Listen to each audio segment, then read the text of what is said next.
Hello everyone, I'm Benjamin Contreras and welcome back to the Jasper Cat Production Show. Now, today I'm going to be doing something different from what I usually do.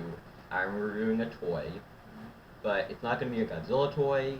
Instead, we're going to get something that I got at Comic Con, and it's this guy. Now, for those of you who don't know, this is based from the Mega Man franchise, or in Japan, he's known as Forte from the Rockman franchise, as well as his dog Treble.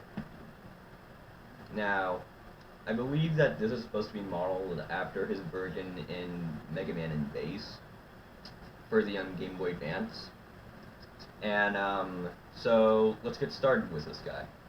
Now, for the detail, it's very good. It's very accurate to how he was in the game. He has all the main details. His face has all like the purple lines on his face, the red eyes, all the gray, the blacks, and the yellow with his white feet and hands, as well as the red jewel-looking parts on his hands, and of course his giantly oversized head.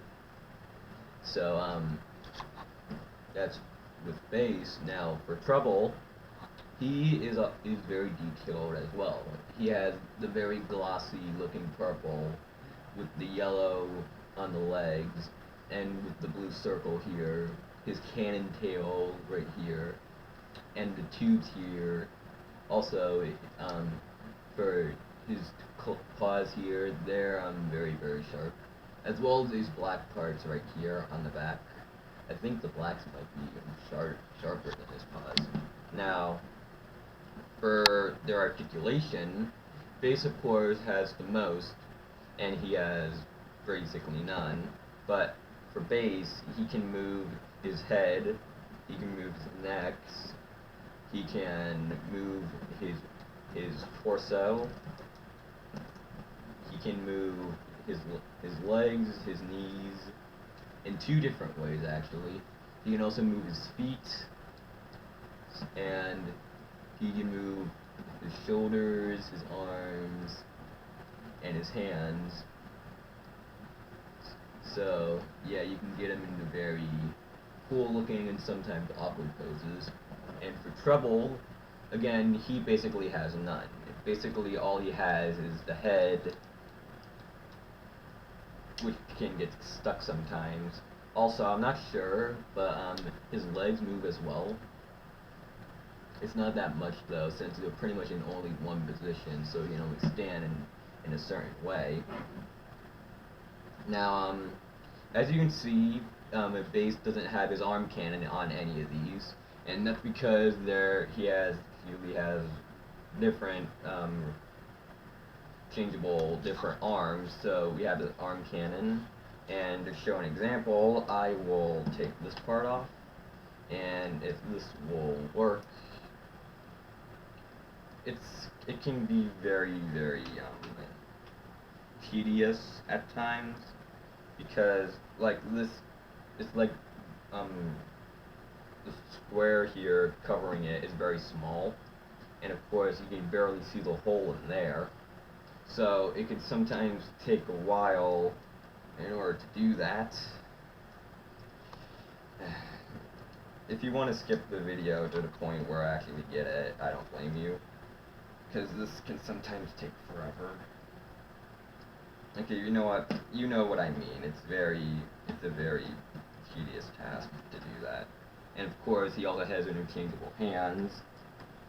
He has regular fists. He also has open hands. He also probably has a few more hands, but I don't remember where they are.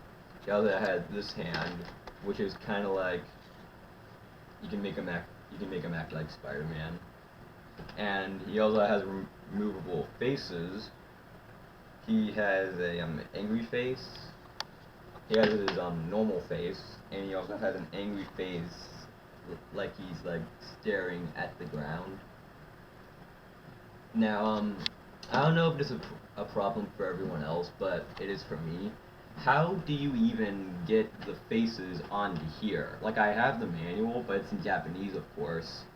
and like it takes a very long time to do it because I'm thinking that I probably have to somehow move this area off, but I feel like I'm gonna break it if I do that. So